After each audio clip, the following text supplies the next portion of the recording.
Vamos falar hoje sobre as 70 semanas proféticas de Daniel.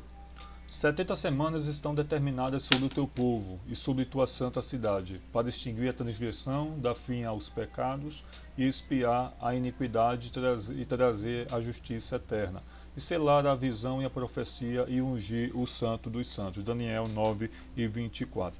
Daniel, aqui no contexto da revelação em que ele estava vivendo, ele lendo os livros proféticos, os rolos proféticos de Jeremias, no capítulo 25, versículo 11, ele verifica que o tempo da duração do cativeiro babilônico, cativeiro onde os israelitas, a nação de Israel, seriam subjugados, tendo seu templo destruído, tendo a sua cidade queimada, seria um tempo total de 70 anos. Capítulo 25 de Jeremias, versículo 11. Ele, percebendo a proximidade do tempo, ele começa a rogar a Deus por sua misericórdia, pelo seu perdão ao povo de Israel, a ele próprio, por causa dos pecados que cometeram durante todo o período, desde que saíram do Egito, que o povo de Israel, eles se inclinavam a irritar a Deus com as suas atitudes, com as suas obras.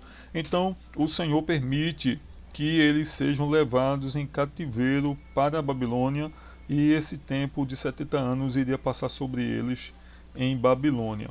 Quando Daniel percebe a proximidade do final do cativeiro, ele roga a Deus para que o Senhor ele cumpra a sua palavra e venha a tirar Israel da terra da Babilônia e voltar para a sua terra para o adorar. Então nós vemos neste momento em que ele ora ao Senhor, a oração de Daniel é interrompida no versículo 21, ele ainda falando, o arcanjo Gabriel é enviado para revelar a Daniel não apenas a questão dos 70 anos de cativeiro, mas revelar a Daniel o futuro da humanidade, o que aconteceria no futuro com Israel, e aí nós veremos ações na vida do povo de Israel que iriam impactar em toda a humanidade. Então nós vemos a revelação do Senhor neste momento. 70 semanas, a partir do versículo 24, são reveladas a Daniel. Essas 70 semanas, elas são contadas por anos. São 70 semanas de anos.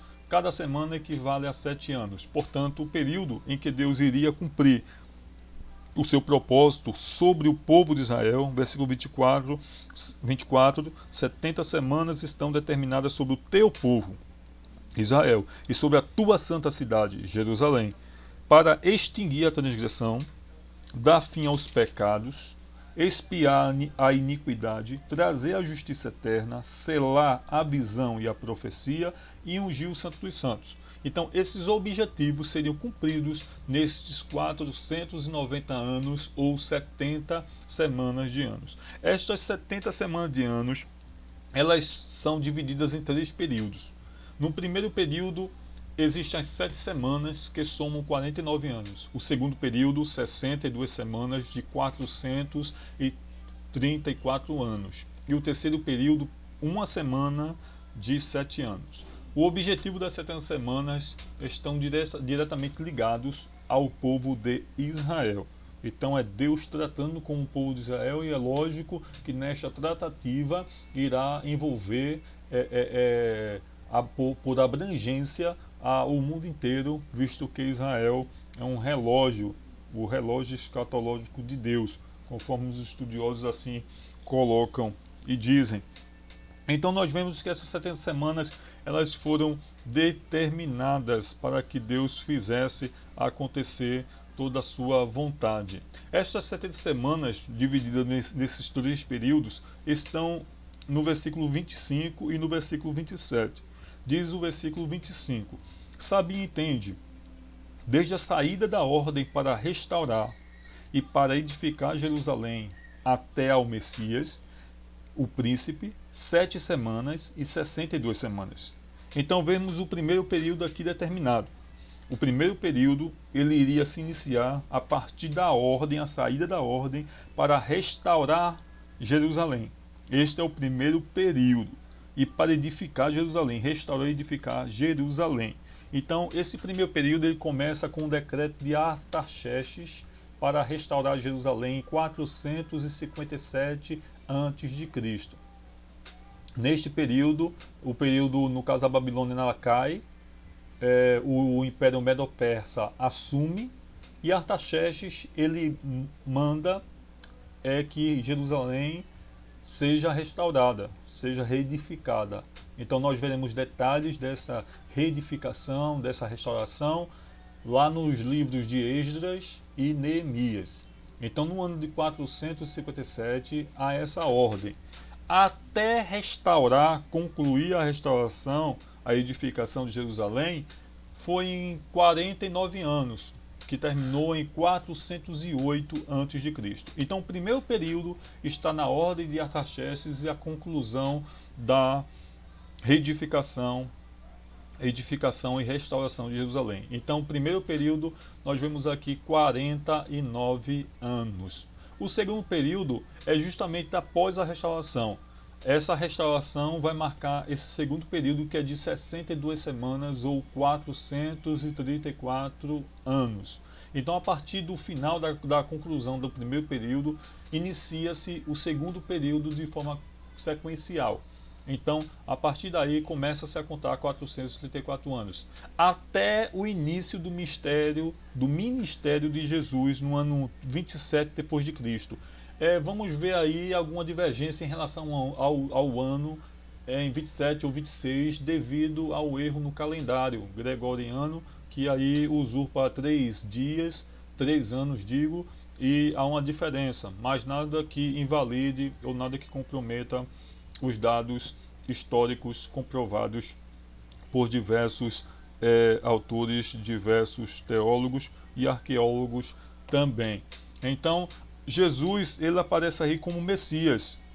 Vemos ainda no versículo 24, desde a saída da ordem para restaurar e edificar Jerusalém até o Messias, 7 semanas e 62 semanas. Então a saída da ordem para restaurar e edificar, 7 semanas. E 62 semanas até o Messias. Então o Messias, quando começa o seu ministério, que é aos 30 anos de idade, foi quando Jesus começou o seu ministério, foi justamente em 27 no ano 27 depois de Cristo, na era cristã. Então a contagem das 62 semanas ela se encerra aí. Então temos o cumprimento de 49 anos a partir do decreto de Artaxerxes e temos o cumprimento das 62 semanas a partir da restauração de Jerusalém. Observe que tudo se cumpriu. A soma dos 434 anos com os 49 anos são 483 anos. 483 anos. Sendo que a profecia ela faz referência a 70 semanas. Nós temos cumpridas, finalizadas 69 semanas. Então ainda falta uma semana, que é o terceiro período. Eu verifiquei que alguns teólogos colocam estas 70 semanas como já cumpridas, mas analisando a Bíblia, lendo esses textos, e você pode ler aí o capítulo 9, vai perceber que na sequência da profecia, verificaremos que as 70 semanas não batem com o cronograma apresentado por estes teólogos. Eles dizem que as 70 semanas se concluíram com a destruição do templo de Jerusalém no ano 70 depois de Cristo. Jesus disse que não ficaria ali pedra sobre pedra que não fosse derribada. Então, o templo ele foi realmente destruído pelo general Tito, que passou a ser imperador. Ele destruiu o templo no ano 70, sendo que o ano 70 foram 35 anos depois da morte do Messias. Então, nós não temos o total, mais 6 ou 5 semanas, que pudessem justificar esta aplicação. Porque aqui, até o início do ministério de Jesus, já se cumpriram 483 anos. Faltam 7 anos. Se eu colocar 7 anos a partir do momento do cumprimento da profecia, do cumprimento do início do ministério de Jesus, eu vou ter aí o ano 34. Então eu não vou ter o ano 70, faltaria 36 anos para o ano 70, seriam mais ou menos 5 semanas faltando para dar 35 anos. Então não se aplica, porque aí seria um período de 490 mais 35, 500 e poucos anos. Então não é aplicado. Então vemos aqui pela palavra de Deus, entendemos, e é fácil a compreensão da leitura do texto de Daniel, quando ele continua no versículo 25 e 26. Sabe e entende, desde a saída da ordem para restaurar e para edificar Jerusalém, 7 semanas, 49 anos. Até o Messias, 434 anos, 62 semanas. As ruas e as tranqueiras se reedificarão, mas em tempos angustiosos. E depois das 62 semanas será tirado o Messias. Depois das 62 semanas, o Messias será tirado. Observe que ele fala que depois, após a conclusão das 62 semanas, o Messias seria tirado, ou seja, Jesus seria morto. Mas veja que a morte de Jesus não está incluída na contagem das 62 semanas. As 62 semanas se encerram justamente no início do ministério de Jesus, aos 30 anos de idade, no ano 27 depois de Cristo. Depois dessas semanas, o Messias vai ser tirado e não será mais, versículo 26. E o povo do príncipe que há de vir destruirá a cidade e o santuário. Depois dessas 62 semanas, o príncipe que há de vir vai destruir a cidade e o santuário, que aconteceu 35 anos depois ou 40 anos depois, no ano 70 depois de Cristo. Então vemos aí que o tempo foi muito longo e a profecia não se aplica a essa destruição. As 70 semanas não está envolvendo a destruição do templo por Tito no ano 70 depois de Cristo.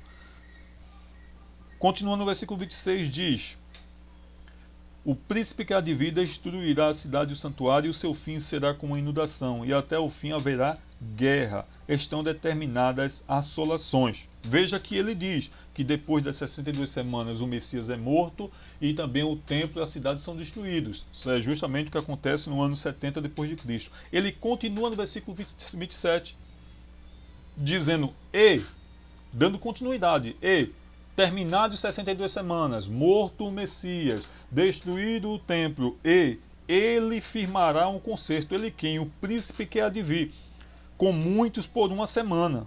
E na metade da semana fará cessar o sacrifício e a oferta de manjares. E sobre a asa das abominações virá o assolador. E isso até a consumação. E o que está determinado será derramado sobre o assolador. Observe que fala de um concerto que ele firmará. Sendo que esse ele firmará não é apontando para aqueles que vieram destruir Jerusalém, para Tito ou para o imperador da época. Não. Aqui aponta para um tempo futuro. Por quê? Porque faltam 7 anos, conforme falamos. Se a profecia das 70 semanas se cumprisse naquela época, precisaria que o templo fosse destruído em torno do ano 34 depois de Cristo.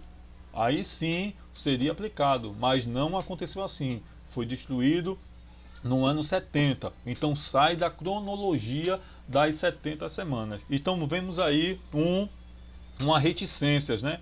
Vemos aí uma pausa nessas 70 semanas, nesses 490 anos, e fica aí faltando 7 anos, que será o último período.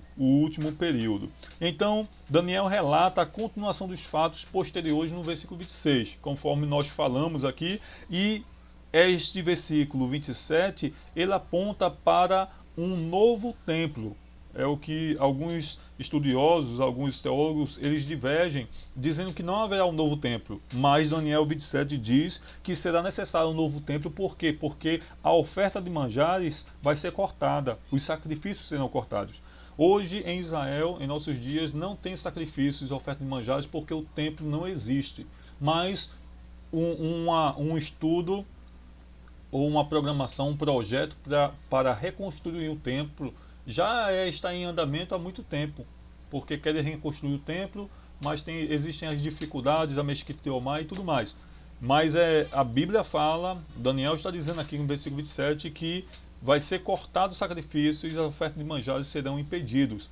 Então aí implica um novo templo. Então o novo templo realmente cremos que vai ser construído nos dias próximos a volta de Jesus. Vamos continuar aqui. 7 semanas, 49 anos foram cumpridas até a restauração de Jerusalém. Começou com Artaxerxes, o decreto de Artaxerxes, em 457. Na restauração se conclui os 49 anos, se inicia as 62 semanas, que se conclui no início do ministério de Jesus em 27 da era cristã.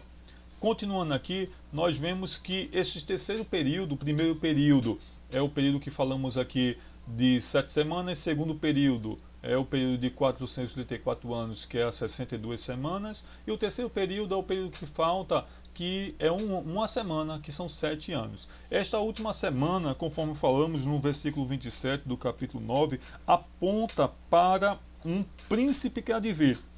E esse príncipe que há de vir, nós sabemos que é o anticristo, que irá vir e irá firmar o concerto por uma semana, por uma semana de anos, por 7 anos, sendo que na metade da semana desses 7 anos, ele vai quebrar o acordo, o concerto, e vai fazer parar o sacrifício e a oferta de manjares, e ele exigirá ser adorado como Deus, se sentará no templo de Deus. Vemos isso lá em Apocalipse 13, quando fala da questão das bestas. Então vemos aqui que esta última semana, este terceiro período para o fim das 70 semanas proféticas de Daniel, ela vai acontecer justamente no período do anticristo. É o período chamado de a grande tribulação. Na primeira metade, é dividido em duas partes. Da primeira metade, na primeira metade é o início do governo do anticristo, que faz o acordo aí de 7 anos. Porém, na metade desse acordo, ele quebra o acordo. E ele quebrando o acordo, ele começa um período de perseguição ao povo de Israel, ele faz cessar o sacrifício, ele vai sentar no templo de Deus querendo ser Deus, e vai exigir adoração, e todos os que não o adorarem irão morrer, e certamente a forma de morte é por degola. E veremos aqui, depois da segunda metade dos 7 anos, o fim do governo do anticristo, é quando Jesus vem para salvar a Israel. Então, Daniel 12:11, a Bíblia fala que a partir da interrupção do sacrifício contínuo e posta desolação desoladora, ou assolação desoladora, haverá 1290 dias. Capítulo 12, Daniel, versículo 11, fala de 1290 dias, que é justamente o período de 3 anos e meio. Então, essa segunda parte. Então, essa segunda parte vai começar quando cessar o sacrifício. Quando voltar o sacrifício, na primeira parte, o sacrifício ocorre. Na segunda parte, o sacrifício cessa. Então, desde o início do ministério de Jesus até a grande tribulação, houve uma interrupção da continuação das 70 semanas. A grande tribulação é justamente a continuação da última semana profética de Daniel. Desta última semana profética, nós não sabemos, não tem como saber, não tem como contar, não tem como adivinhar quando acontecerá. Desde o início do ministério de Jesus até os dias atuais, existe uma interrupção na contagem das 70 semanas. Parou na 69, falta a 70, que é a última semana. E nós não sabemos quando vai começar a contagem, a continuação da contagem desses últimos 7 anos, chamados de período de grande tribulação, cujo príncipe será o anticristo. Lá nos inícios da era cristã, já se sabia, pelo cálculo de Daniel, no período do nascimento de Jesus. Já se sabia que seria mais ou menos no ano 3 antes de Cristo, por ali que Jesus ia nascer. Então Jesus ia nascer naqueles anos. É por isso que os astrólogos,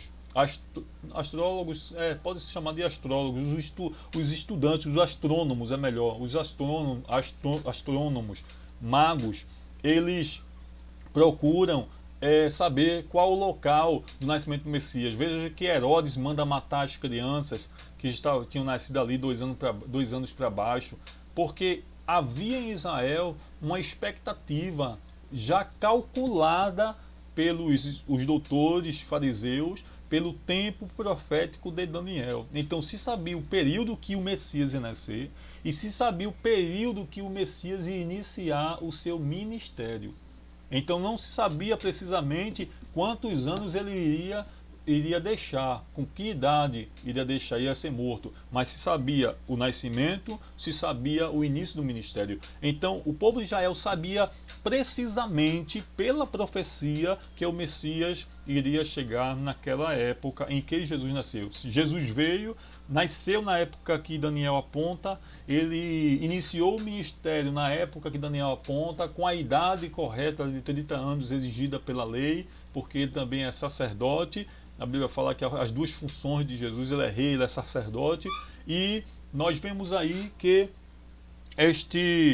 esta profecia não foi benquista pelo povo de Israel, pelos principais de Israel. Então, até essa profecia, no Talmud, é informado que fosse desconsiderada a profecia de Daniel, dizendo que ele blefou, que ele errou, que ele vacilou nessa informação que não corresponde, porque os judeus, eles não creem em Jesus, que Jesus já veio.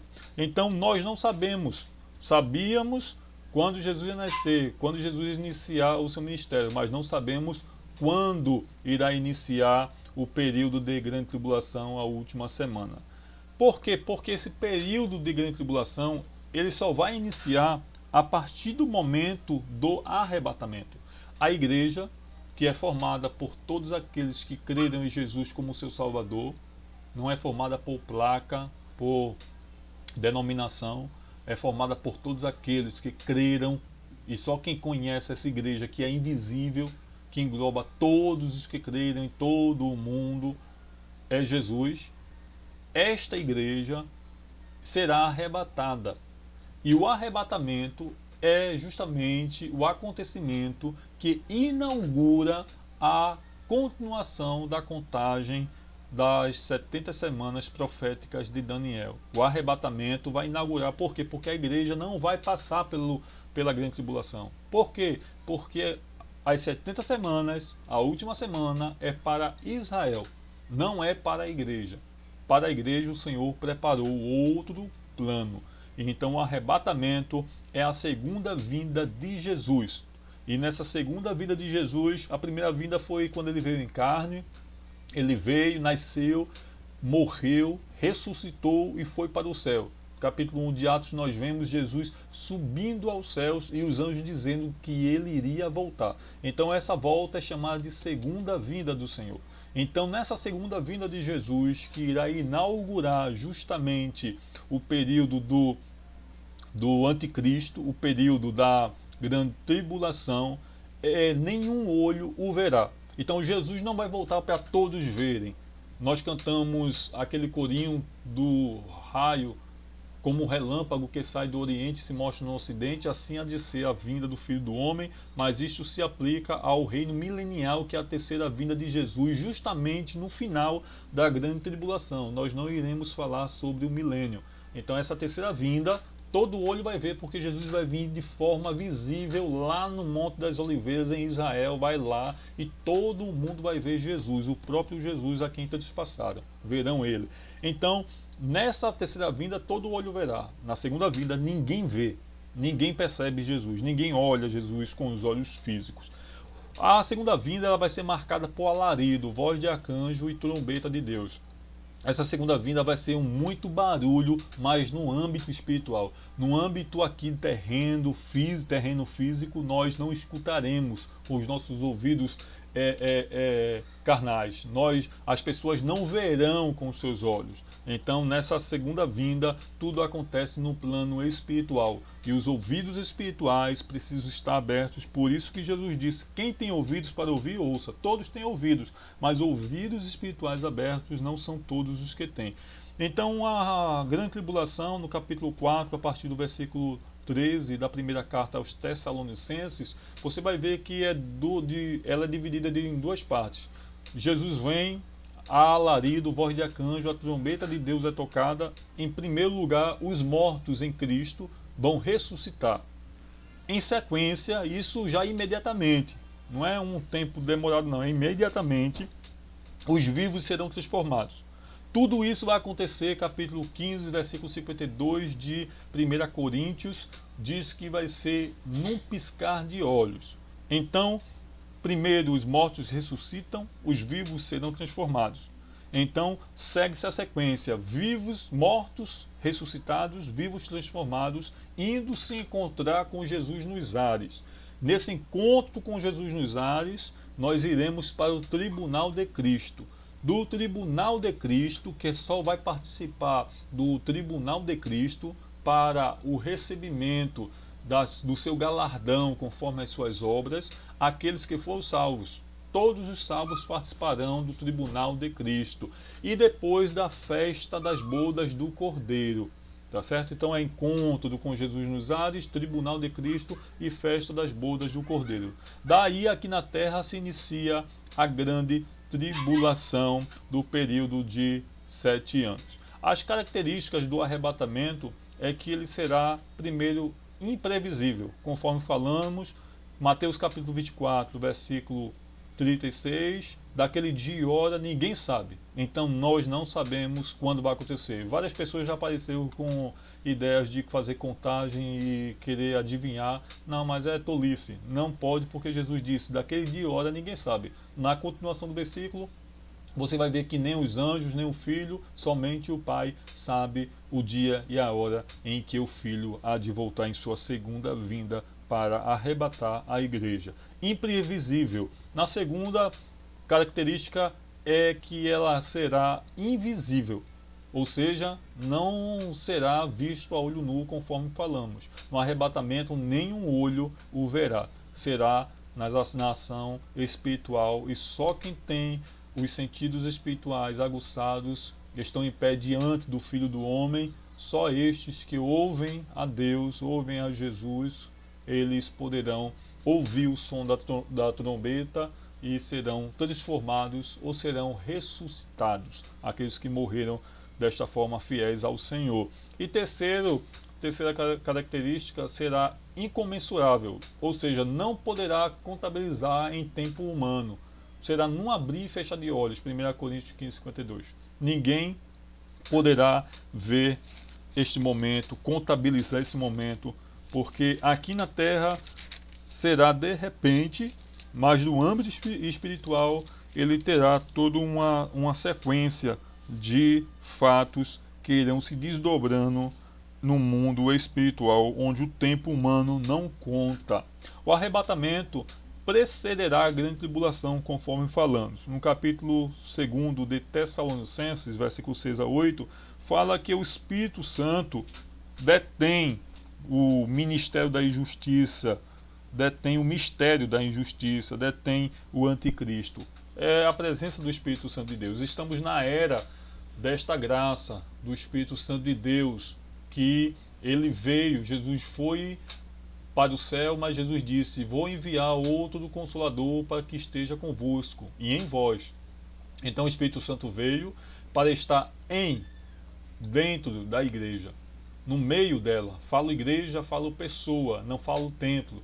O templo não é igreja, o templo não tem o Espírito Santo. Quem tem o Espírito Santo são as pessoas. E o lugar que nos reunimos, ele se torna um lugar santo porque nos reunimos para adorar ao Senhor ali. Então pode ser em qualquer lugar, não precisa ser no templo em si, pode ser em qualquer lugar. Por isso Jesus falou que os verdadeiros adoradores adorarão o Pai em espírito e em verdade. E o Pai procura aos tais que assim o adorem. Então não é em Jerusalém, não é em Samaria, é em qualquer lugar. Então o Espírito Santo que está com a igreja, com aqueles que foram salvos, que mora, que habita conosco, ele detém a ação do anticristo. É interessante notar que várias ações de unificação no mundo são paradas, interrompidas. E a gente vê, a gente entende claramente que é o Espírito Santo operando. Vemos que o mundo procura unificar, trazer um novo modelo de governo mundial, uma nova ordem mundial, para trazer um líder que é justamente o anticristo, que deseja vir logo.